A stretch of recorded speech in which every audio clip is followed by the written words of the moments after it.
الحمد للہ وحدہ والصلاة والسلام علی من لا نبی بعد اما بعد۔ جس طرح کے بھائیوں، مستمعین و ناظرین، آپ کے علم کے اندر ہے کہ ہماری بات چل رہی ہے منکرین عذاب قبر اور منکرین حدیث۔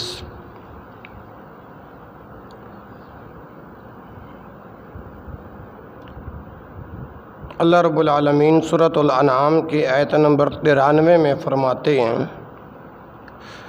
بسم اللہ الرحمن الرحیم، ومن اظلم ممن افترى علی اللہ کاذبا او قال اوحی الی ولم یوحى الیہ شیء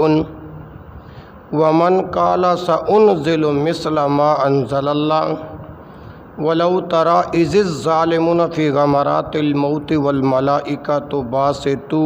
أَيْدِيهِمْ أَخْرِجُوا أَنفُسَكُمْ الْيَوْمَ تُجْزَوْنَ عَذَابَ الْهُونِ بِمَا كُنْتُمْ تَقُولُونَ عَلَى اللَّهِ غَيْرَ الْحَقِّ وَكُنْتُمْ عَنْ آيَاتِهِ تَسْتَكْبِرُونَ۔ ومن اظلم ممن افترى علی اللہ کاذبا، اور اس سے بڑھ کر ظالم کون ہو سکتا ہے؟ ممن افترى علی اللہ کاذبا، جو اللہ پر جھوٹ باندھے، او قال، یا یہ کہے، اوحی الی، کہ میری طرف وحی کی گئی ہے، ولم یوحى الیہ شیء، حالانکہ اس کی طرف کوئی وحی نہیں کی گئی، ومن قال سأنزل مثل ما انزل اللہ، اور جو کہے کہ میں بھی اس جیسا نازل کروں گا جو اللہ نے نازل کیا، ومن قال سأنزل، اور جو کہے کہ میں بھی اس جیسا نازل کروں گا، مثل ما انزل اللہ، جو اللہ نے نازل کیا، وَلَوْ تَرَى إِذِ الظَّالِمُونَ فِي غَمَرَاتِ الْمَوْتِ، وَلَوْ تَرَى، اور اگر آپ اس وقت دیکھیں گے، الظالمون فی غمرات الموت، جب ظالم لوگ موت کی سختیوں میں ہوتے ہیں، والملائکۃ باسطو ایدیہم، اور فرشتے اپنا ہاتھ بڑھاتے ہیں اور کہتے ہیں، اخرجوا انفسکم، اپنی جانیں نکالو، الیوم تجزون عذاب الہون، آج تمہیں ذلت کا عذاب دیا جائے گا، بما کنتم تقولون علی اللہ غیر الحق، اس وجہ سے کہ تم اللہ کے ذمہ جھوٹی باتیں لگاتے تھے، وَكُنْتُمْ عَنْ آيَاتِهِ تَسْتَكْبِرُونَ، اور تم اللہ کی آیات سے تکبر کرتے تھے۔ مفتی منیر شاکر اور اس جیسی جتنی اور کمپنی کے لوگ ہیں، منکرین عذاب قبر اور منکرین حدیث، ذرا غور سے سماعت فرمائیں۔ آیت کے سیاق سے پتہ چل رہا ہے کہ اس میں اللہ تعالیٰ کے دشمنوں اور نافرمانوں کے لیے عذاب قبر کا ذکر ہے۔ فرشتے جب ان ظالموں کے روح قبض کرتے ہیں تو انہیں کہتے ہیں کہ تم اپنی جانیں نکال کر ہمارے حوالے کرو۔ فرشتوں کا یہ خطاب بطور زجر و توبیخ کی ہے، ورنہ کسی انسان کے بس میں یہ کہاں کہ وہ خود بخود اپنی جان نکال کر فرشتوں کے حوالے کریں۔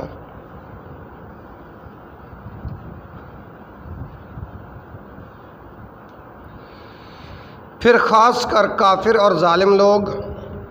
اس دنیاوی زندگی کے بڑے حریص ہیں۔ موت کے وقت فرشتے یہ بھی کہتے ہیں کہ آج کے دن تمہیں ذلت کا عذاب دیا جائے گا۔ مطلب یہ کہ اللہ نے جو ظالموں کے لیے آخرت میں ذلت کا عذاب تیار کر رکھا ہے، ابھی سے اس کی ابتدا ہو رہی ہے، کیونکہ اب تم آخرت کی طرف روانہ ہو چکے ہو۔ یہ آیت اس بات کی دلیل ہے کہ جزا و سزا کا سلسلہ انسان کے دنیا سے آنکھیں بند کرتے ہی شروع ہو جاتا ہے، یعنی قبض روح کے وقت ہی سے آخرت کے عذاب کا آغاز ہو جاتا ہے۔ لہٰذا یہ آیت بھی عذاب قبر کی دلیل ہے۔ امام ابو عبداللہ محمد بن اسماعیل بخاری رحمۃ اللہ علیہ نے اپنے صحیح میں باب ما جاء فی عذاب القبر، اسی طرح حافظ ابو الفرج عبد الرحمن بن احمد المعروف ابن رجب حنبلی رحمۃ اللہ علیہ نے اپنی کتاب احوال القبور صفحہ 48، حافظ شمس الدین محمد بن ابو بکر المعروف ابن قیم جوزیہ رحمۃ اللہ علیہ نے کتاب الروح صفحہ 98 پر اس آیت کو اسبات عذاب قبر کے لیے بطور دلیل پیش کیا ہے۔ ابو القاسم محمود بن عمر زمخشری بھی لکھتا ہے الکشاف کے دوسری جلد صفحہ 143 میں، آج تمہیں ذلت کا عذاب دیا جائے گا، ممکن ہے کہ ان کا ارادہ موت کے وقت ہو، اور اس سے مراد نزا کی سختی کا عذاب ہو، اور یہ بھی ممکن ہے کہ وہ اس سے وہ طویل وقت مراد ہو جو کہ برزخ اور قیامت کو شامل ہے۔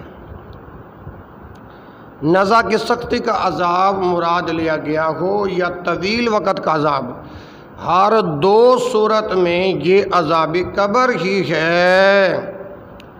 گو کہ دفن سے قبل کا معاملہ ہے، لیکن اسی عذاب قبر کا حصہ بلکہ مقدمہ ہے۔ شیخ عبد الرحمن بن ناصر سعدی رحمۃ اللہ علیہ تفسیر سعدی کی پہلی جلد صفحہ 263 کے اندر فرماتے ہیں، اس آیت میں عذاب قبر اور اس میں ملنے والی نعمتوں کی دلیل ہے، کیونکہ اس خطاب اور عذاب کا رخ ان کی طرف عین عالم نزا اور موت سے تھوڑا سا پہلے اور پھر موت کے بعد ہے۔ صاحب اشرف الحواشی صفحہ 168 میں فرماتے ہیں، آج سے مراد وہ دن ہے جس میں ان پر عذاب قبر کی ابتدا ہوگی، اور اس آیت میں عذاب قبر کی طرف صاف اشارہ ہے۔ استاد محترم جناب ڈاکٹر ابو جابر عبداللہ دمانی حافظ اللہ فرماتے ہیں، موت کے وقت قیامت کے دن تک جو عذاب اللہ کے نافرمان بندوں کو دیا جائے گا، اسی کا نام عذاب قبر ہے۔ مرنے کے بعد میت کو عموماً زمین میں ہی گڑھا کھود کر دفن کیا جاتا ہے، اور پھر قیامت کے قائم ہونے تک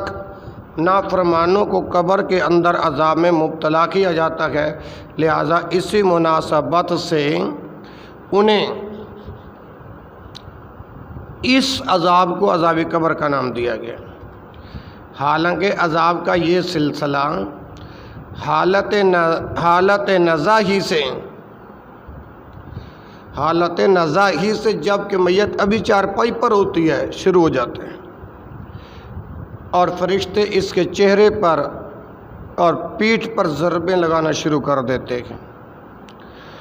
اور اگر اللہ تعالیٰ اس عذاب کا کوئی حصہ دنیا والوں پر ظاہر کر دیتا تو پھر چارپائی نظر نہ آتی، نہ اس کے آس پاس بیٹھے ہوئے لوگ ہی دکھائی دیتے۔ لیکن ظاہر ہے کہ اس عذاب کا تعلق غیب کے ساتھ ہے، اور اللہ تعالیٰ زندہ انسانوں کے سامنے ابھی اسے ظاہر کرنا نہیں چاہتا، لہٰذا عموم بلوہ کی وجہ سے اس عذاب کا نام نبی صلی اللہ علیہ وسلم نے عذاب قبر رکھا ہے۔ اس کی مثال یوں سمجھیں کہ ایک شخص ہسپتال میں لوگوں کا علاج کرتا ہے تو لوگ اسے ڈاکٹر صاحب کہتے ہیں۔ اب یہی شخص نماز پڑھے تو لوگ کہتے ہیں کہ ڈاکٹر صاحب نماز پڑھ رہے ہیں، حالانکہ نماز پڑھتے ہوئے یہ شخص ڈاکٹری کا کوئی کام نہیں کر رہا ہوتا۔ اب تو اسے نمازی صاحب کہنا زیادہ مناسب تھا، لیکن اس شخص کو کوئی عمل کرتے ہوئے کوئی شخص بھی دیکھے گا تو وہ بے ساختہ یہی کہے گا کہ ڈاکٹر صاحب فلاں کام کر رکھے گا۔ اس مثال سے واضح ہوا اس شخص کا نام ڈاکٹر عموم بلوا کی وجہ سے پڑ گیا۔ اللہ اکبر اللہ۔ سورۃ الانعام میں آنے والے لفظ الیوم سے مراد انسان کا یوم وفات ہے۔ اسی دن سے انسان کے عالم برزخ میں عذاب و ثواب کا سلسلہ شروع ہو جاتا ہے۔ بہت سے ائمہ دین اور مفسرین نے الیوم تجزون عذاب الہون کو عذاب قبر کے ثبوت کے طور پر پیش کیا۔ اکثر معروف تفاسیر میں یہ استدلال موجود ہے الیوم سے مراد قیامت کا دن ہے، جیسا کہ سورۃ المعارج آیت نمبر 44 اور سورۃ النبأ آیت نمبر 39 میں قرینہ موجود ہے جو اس بات پر دلالت کر رہا ہے کہ یہاں الیوم سے مراد قیامت ہی کا دن ہے، مگر جہاں کوئی ایسا قرینہ نہ پایا جائے تو وہاں الیوم سے وہی دن مراد ہوگا جس کی بات ہو رہی ہے۔ اگر منکرین عذاب قبر ہمارے بیان کردہ جواب کو تسلیم نہیں کرتے ہیں تو پھر ذرا بتائیں کہ قرآن مجید میں جہاں جہاں بھی الیوم کا لفظ آیا کیا اس سے مراد صرف حشر اور قیامت ہی کا دن ہے؟ ہر جگہ الیوم سے قیامت کا دن مراد لینا سراسر جہالت ہے۔ مثلا سورۃ المائدہ کی آیت نمبر 3 میں ہے نا الیوم اکملت لکم دینکم واتممت علیکم نعمتی ورضیت لکم الاسلام دینا۔ الیوم اکملت لکم دینکم، آج میں نے تمہارے لیے تمہارے دین کو مکمل کر دیا، واتممت علیکم نعمتی، اور تم پر اپنا انعام بھرپور کر دیا، ورضیت لکم الاسلام دینا، اور تمہارے لیے اسلام کو بطور دین پسند کے۔ عذاب قبر کے منکرین بتائیں کہ کیا یہاں الیوم سے مراد قیامت کا دن ہے؟ اگر آپ کا جواب ہاں میں ہے تو پھر مطلب یہ ہوا کہ تمہارا دین اسلام اب نامکمل ہے، یعنی اس میں کمی بیشی ہو سکتی ہے، یہ قیامت کے دن ہی مکمل ہوگا۔ قیامت کے دن مکمل کرنے کا فائدہ، اور اگر آپ کا جواب نفی میں ہے تو ماننا پڑے گا